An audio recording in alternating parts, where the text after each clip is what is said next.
Hello guys, స్తంభ వెరిఫికేషన్కి వెళ్ళి వస్తా కువైట్లోని జహరాలో ఇంకా 6.5 కిలోమీటర్ ఉందనక కార్ అయితే మేము దిగేసాం కదా. ఇంకా ఈ 6.5 కిలోమీటర్ ఇంకా వాక్ చేసుకుంటూ వెళ్దామని చెప్పి ఫిక్స్ అయిపోయాం మేమైతే.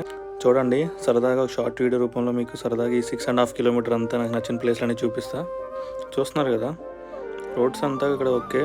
ట్రాఫిక్ రూల్స్ అయితే చాలా స్ట్రిక్ట్ అనమాట. ఇక్కడ రోడ్ కూడా ఎలా పడితే అలా క్రాస్ చేయకూడదంట. మాకు తెలియక ఎలా పడితే అలా క్రాస్ చేసుకుంటూ వచ్చాం. లక్కీనంటే ఎవరికంటా పడలేదు, చెకింగ్ వాళ్ళకంట. మేము మార్నింగ్ అయితే మేము ఇక్కడే మెడికల్ చేయించుకుంది. ఇక్కడ 1 అవర్లో మా పని కంప్లీట్ అయిపోయింది. ఇంకైతే మేమైతే గ్రాండ్ హైపర్ దగ్గరలోకి అయితే వచ్చేసాం. ఇంకా చూడండి, ఈ రోడ్డు ఇలా క్రాస్ చేయకూడదు కానీ క్రాస్ చేసేసాం.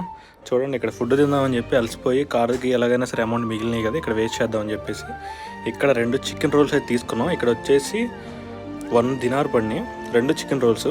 పర్వాలేదు, బెటరే. అంటే ఇండియన్ రూపీస్లో 280 రూపీస్. ఇంకైతే షార్ట్ ఇంతే friends. Like and subscribe. Thank you so